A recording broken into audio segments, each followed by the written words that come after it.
Hello, America, and welcome to another Founders Friday on the Glenn Beck program. Somebody asked me just before we went on the air how these shows are being rated. And I have to tell you, we didn't think anybody would watch. We thought, we'll give this a whirl, see if everybody wants to watch it. They're wildly highly rated, and I thank you for watching. There is a hunger in America for the truth, and tonight, I think we're going to blow your mind. You're going to have to ask yourself a couple of questions by the end of the program. Why would our schools leave all of this history out? I mean, this is some of the greatest American story that you've ever heard. Why would they do that? And it's everywhere. You just don't know where to look.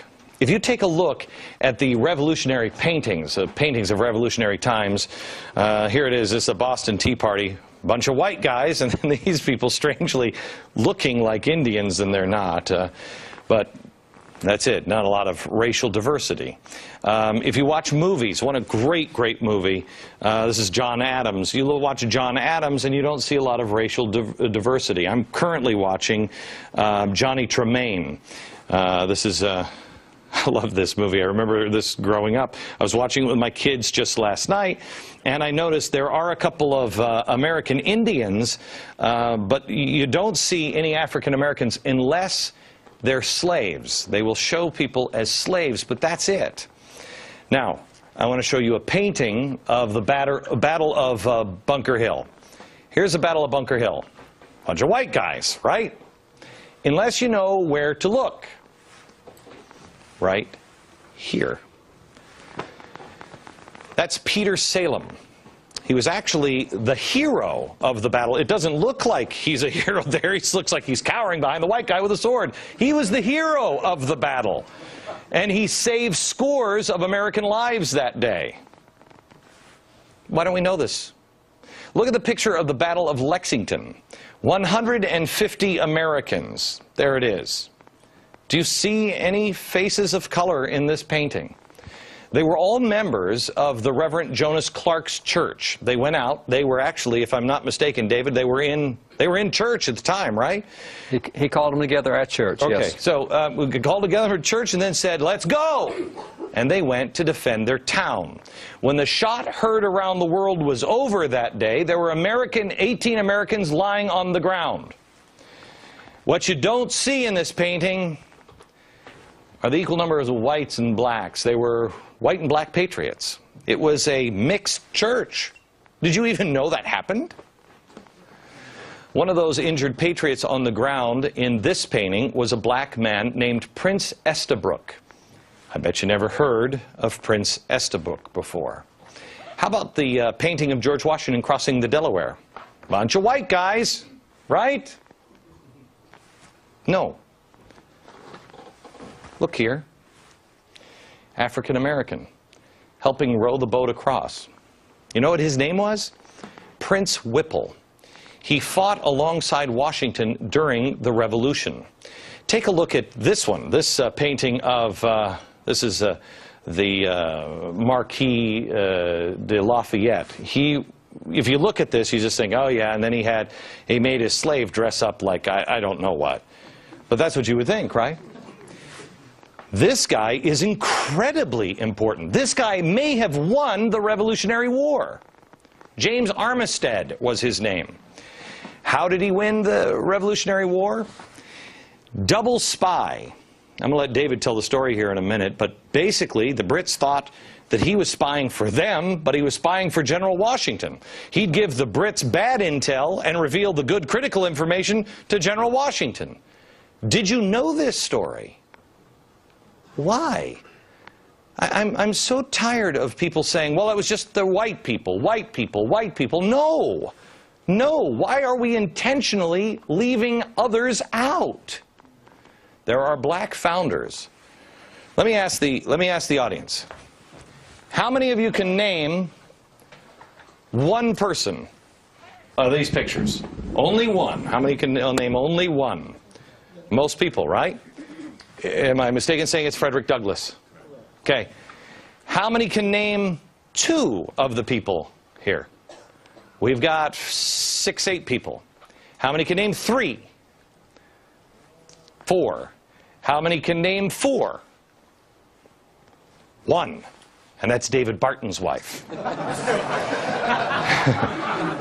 David, come on up. This is our good friend David Barton. He is the founder and president of Wall Builders, also author of Setting the Record Straight, American History in Black and White. Come on up and sit here. We also have Lucas Morell. Lucas is a professor at Washington and Lee University in Virginia.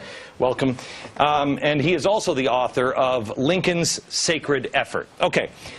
David, where do we start? Maybe we should start with James Armistead. Yeah, the spy. It's a great one, because James Armistead, after the Battle of Richmond, he's in Virginia, and a lot of the battles do not happen in Virginia. But after the siege of Richmond, he's there. He sees what the British have done in his home state, and he goes to enlist. He said, "I want to help." And he really, I don't know why, but he liked Lafayette. He went to Lafayette, young French general, 19 years old, said, "I want to fight with you." And so they make this agreement, and what happens is James Armistead goes over to Benedict Arnold's camp. He's a British general then, traitor British general. And he says, "Oh, these mean Americans, they mistreat me. I've escaped as a slave. Please let me stay with you." And Arnold says, "Okay, you can wait on us." And so he is part of Benedict Arnold's staff, waiting on Benedict Arnold. And Arnold's one of the generals, which means he meets with all the other generals. So he's meeting with Cornwallis all the time. And so James Armistead is just serving them and doing all the right stuff and just picking up intelligence like crazy. Every day he gets back with Lafayette, says, "Here's what they're doing. Here's where they're going. Here's what they're going to do next." And kept feeding the information back. And Cornwallis in this time got really comfortable with James and said, "You know, I don't want to ask you to do something you don't want to do, but would you consider being a spy against your former guys there, the Americans? Would you be a British spy and tell us what they're doing?" He said, "Yeah, I guess if you want me to, I will. You know, if you're going to force me to, I will." So he goes back. It'd be tough getting across the lines, though, but I'll risk it for you. I'll try it. Right. So he ends up saying, "Yeah, I'll do it." And what happens is when they leave Richmond, they decide that they're going down to Yorktown, and they're going to go down there. So what happens is Armistead's fed all that information to Washington and Lafayette. They're going to Yorktown. And he's let the British know that, oh, there's no Americans around down there. It's a real safe place to go. The Americans are elsewhere. So the British the British fleet drops the soldiers off in Yorktown, and the fleet takes off because there's no Americans around. Right then, the French fleet came in and blockaded the port, so the British couldn't get their ships back. And now we've got all the American troops waiting for them when he got up. They're pinned in on the peninsula. Can't go anywhere. So he probably cut months, maybe years off the revolution by what he did. Now, it's really cool. He liked Lafayette so much that he went back and got his name changed legally from James Armistead to James Lafayette. He loved Lafayette. And so Lafayette left America in 1784, went back to France. He came back here in 1824 for his farewell tour. Last time he's going to be in America. He's an old man. There's a painting of Lafayette that hangs inside the House chambers, the U.S. Congress, of Lafayette, the old man, on his farewell tour. And everywhere Lafayette went, there were hundreds of thousands of Americans lining the roads. When he went through Richmond 40 years later, he looked over and spotted his old friend James right in the crowd. Picked him out, called him a name. They went and hugged and embraced, and it was really cool. Why do we not know this story, because really, you talk to African Americans, and they'll say, "Well, I mean, I think I had Al Sharpton say this to me. Well, you give me somebody like Rosa Parks up there. He said this about these three gentlemen. Yeah. You get rid of all the white guys. You give me somebody like Rosa Parks up there. Why don't you have any color there?" And that's what prompted this show. There is. Why leave people like this out? Let me give you an example of how well we used to know this. You know, the painting you showed of Washington crossing the Delaware, this little jewel right here. You mentioned that this is Oliver Cromwell, and he is. But up here are Prince Whipple, but the other one's Oliver Cromwell. There's actually two blacks in the front of that boat, and they served not as slaves. They were free men who served with Washington on the general staff throughout the Revolution from start to finish. Now, this painting that you showed was done in 1851 by a German, and it was done in Europe. It wasn't done in America. It was done in Europe to show the Europeans, here's what the American Revolution looked like, which meant back then we knew blacks were involved, whites were involved. At the back of the boat, there's actually a lady dressed up in men's clothes. Yeah, put this back up. Put the George Washington crossing the Delaware over, because I find it interesting because I looked into the history of this as well. See, they believe what he did was.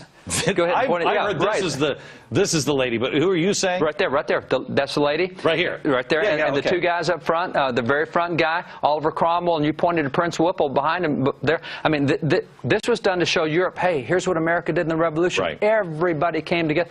We don't show that today. I mean, it used to be that we knew. This book right here is an old textbook from 1855.